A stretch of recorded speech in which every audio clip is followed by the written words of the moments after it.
নির্বাচনের তফসিল ঘোষণা হলে নাকি দেশে আসবেন তারেক রহমান।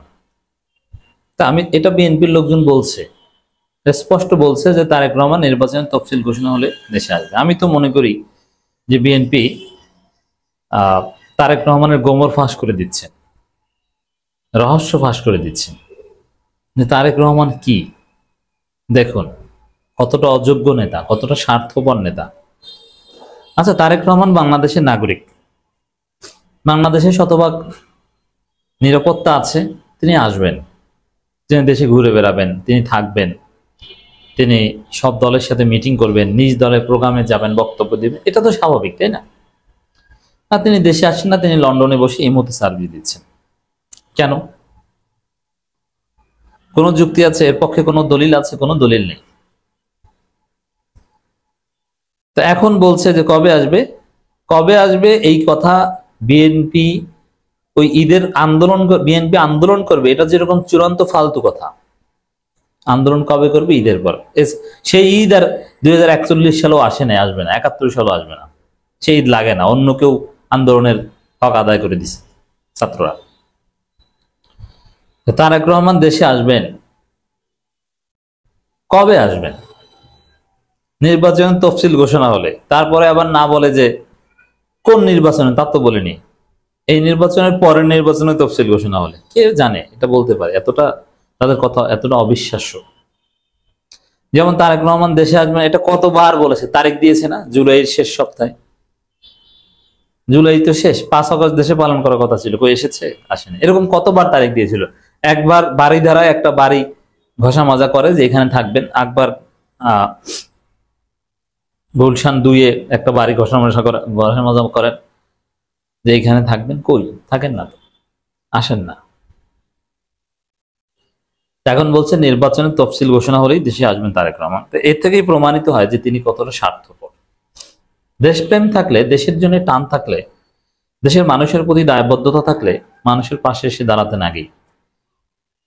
শুধু নির্বাচনের জন্য আসবেন তফসিল ঘোষণা হলে, এর মানে কি? নির্বাচন করবেন, ভোটে দাঁড়াবেন, প্রধানমন্ত্রী হবেন, এই হচ্ছে একমাত্র খায়েশ। কিন্তু মানুষের সেবা করবেন, মানুষের পাশে দাঁড়াবেন, ভোট না দিলেও আমি এদেশের সন্তান, এদেশে থাকবে, এরকম কোনো কমিটমেন্ট নেই। কই, আমরা তো সবাই দেশে, ভাই আপনি কেন আসেন না? তো দর্শক, যদি আদর্শ নেতা হতো, ভালো মানুষ হতো, তাহলে কি করতো?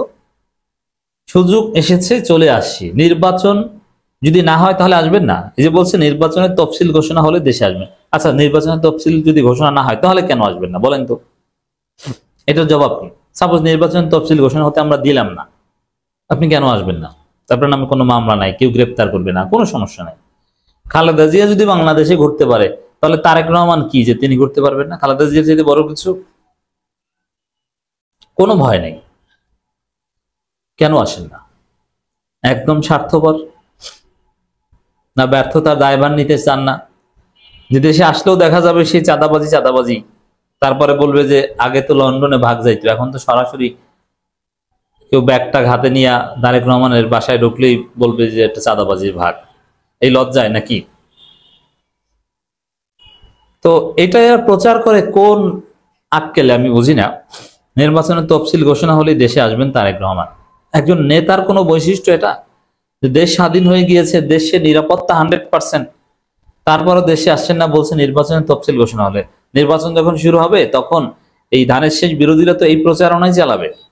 তারা তো এটাই বলবে যে এদেরকে ভোট দেবেন, এরা তো শুধু নির্বাচনের সময় আপনার কাছে আছে থাকে, নির্বাচনের আগে এসে দাঁড়ায়, তারপরে আর খোঁজই থাকবে না, তো লন্ডন যে পালাবে, মুসলেখা দিয়ে লন্ডন চলে যাবে, যা রাজনীতি করবো না।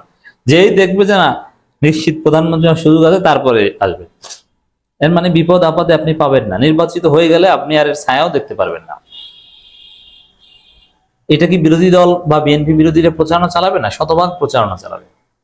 তাহলে বিএনপি কোন আক্কেলে এটা প্রচার করছে, এই নির্লজ্জ তথ্য যে নির্বাচন তফসিল ঘোষণা হলে দেশে আসবেন তারেক রহমান? কোন আক্কেলে বলবো? আক্কেল হচ্ছে যে আসলে নির্বাচন, ভোট, প্রতিপক্ষ কি বললো, জনগণ বিষয়টা নেগেটিভলি দেখবে, এগুলো নিয়ে বিএনপির কোনো চিন্তা নাই। বিএনপির হিসাব নিকাশ হচ্ছে নির্বাচনের তফসিল ঘোষণা হবে মানে একটা একতরফা পাতানো নির্বাচন হবে, ডক্টর ইউনূস সিস্টেমে বিএনপিকে ক্ষমতা এনে দিবে, তারেক রহমান প্রধানমন্ত্রী হবে। তো কে কি বললো ভাবলো এটার কোনো গুরুত্বই নেই। এই জন্য তফসিল ঘোষণা হলে দেশে আসবেন। তফসিল ঘোষণা হলে দেশে আসবেন, এটার যে নেগেটিভ দিক এটা নিয়ে ভাবনার কোনো সময় তাদের নেই। এটা হচ্ছে রহস্য। তারেক রহমান কি জিনিস, রহস্য ফাঁস হয়ে গেল। এটা কোনো কাজ, এটা কোনো নেতার বৈশিষ্ট্য যে আপনার জন্য নিরাপদ বাংলাদেশ, আপনার মা থাকে, বাংলাদেশের ইতিহাস সবচেয়ে জনপ্রিয় এবং মহান নেত্রী খালেদা জিয়ার চাইতে কোনো জনপ্রিয় নেত্রী বাংলাদেশে আসে নাই, ভবিষ্যতে আসবে কিনা যায় না, এখন পর্যন্ত আসে নাই।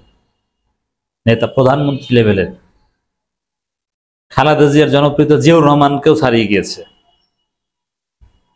কারণ জিয়াউর রহমান অত মজলুম হওয়ার সময় পাননি, আর মজলুম সিম্পেথি খালেদা জিয়া যেটা পেয়েছে এটা বিরল। একই সাথে জিয়াউর রহমান, শেখ মুজিব বাংলাদেশে অসম্ভব জনপ্রিয় ছিল, কিন্তু রাষ্ট্র ক্ষমতার দায়িত্ব নেওয়ার পরেই শেখ মুজিব জয় বাংলা হয়ে গেছে, কিন্তু রাষ্ট্র ক্ষমতা নেওয়ার আগে শেখ মুজিব ভালোই জনপ্রিয় ছিল। আর নির্বাচনী রাজনীতিতে শেখ হাসিনার পরাজয়ের ইতিহাস আছে, কিন্তু খালেদা জিয়ার কোনো পরাজয়ের ইতিহাস নেই, এই জন্য খালেদা জিয়া সবচেয়ে জনপ্রিয়। সেই খালেদা জিয়া বাংলাদেশে আছে আর তারেক রহমান আসতে পারবে না, এটা কোনো কথা? এটা বিরল উদাহরণ, বিরল যুক্তি, যে যুক্তি চলে না। একদম স্বার্থপর নেতা, দেশপ্রেমিকের কোন বৈশিষ্ট্য এই ঘটনার মধ্যে আমরা দেখি না। নির্বাচনের তফসিল ঘোষণা হলেই বিএনপির ভারপ্রাপ্ত চেয়ারম্যান তারেক রহমান দেশে আসবেন বলে জানিয়েছেন তার পররাষ্ট্র বিষয়ক উপদেষ্টা হুমায়ুন কবির। সব গণমাধ্যম এটাকে পিক করে রিপোর্ট করেছে। আমি তো মনে করি এটা লজ্জা, এটা বাটপারি, প্রতারণার। তিনি বলেন আগামী নির্বাচনে তারেক রহমানকে প্রার্থী হতে পারেন একাধিক আসনে। ভাই আপনি তাহলে এটা কেমন রাজনীতি যে প্রার্থী হওয়ার আগে আগে এসে হাজির হবেন, আগে জনগণের সাথে মিশবেন না, তাদের বিপদ আপদে সুখ দুঃখে সব জায়গায় থাকবেন না? আপনি একাধিক আসেন, আপনি 3 আসনে হন, যাই সমস্যা কি? কিন্তু আপনি মানুষের কাছে যাবেন না, জনগণ আপনাকে ভোট দিবে। এর মানে ভোট আপনারা চান না, আপনারা চান কারচুপি করতে। ভোট চাইলে তো এরকম কাজ করতেন না। হুমায়ুন কবির বলেন লন্ডনে বিএনপির ভারপ্রাপ্ত চেয়ারম্যান তারেক রহমানের সঙ্গে বৈঠক করেছে ঢাকায় নিযুক্ত ভারপ্রাপ্ত মার্কিন রাষ্ট্রদূত ট্রেসি অ্যান জ্যাকবসন। চলতি বছর 13 জুলাই বৈঠক অনুষ্ঠিত হয়। এর মানে এই বৈঠক অনুষ্ঠিত হওয়ার বেশ কিছুদিন পর গণমাধ্যমে আসলো, মানে ওটা গোপন বৈঠক ছিল, গোপন বৈঠক করেছে তারেক রহমান। এগুলো বিরল ঘটনা যে সে লন্ডনে সেফ জোনে আছেন, যার ওখানে কোনো কাজ নাই, বাংলাদেশে আসাটা তার জন্য ওয়াজিব, কিন্তু ওখানে বসে আবার বৈঠক করছেন। এর মানে কি? যে আসলে আমেরিকাকে খুশি করা লাগবে, ইউনুস ক্ষমতা এনে দিবে। ইউনুস বলেছে যে আমেরিকার সাথে যোগাযোগ টযোগ রাখো, ক্ষমতায় তো আমি এনে দেবো, নির্বাচনের কারচুপি আমি করে দিব। এখন যুক্তরাষ্ট্রকে যে ম্যানেজ করতে হয় ওইটা গোপন আলাপ আলোচনার মাধ্যমে ঠিক করে ফেলো, এই জন্য লন্ডনে গোপন বৈঠক। আরে ভাই বৈঠক করে বৈঠকের আগে পরে সাংবাদিকরা আপনার বাসার সামনে দাঁড়িয়ে থাকবে, বৈঠকে যে ব্রিফিং করবে, কই না, আপনি গোপন বৈঠক করেন, অনেকদিন পর জানান। এগুলো হচ্ছে সন্দেহজনক কার্যক্রম তারেক রহমানের।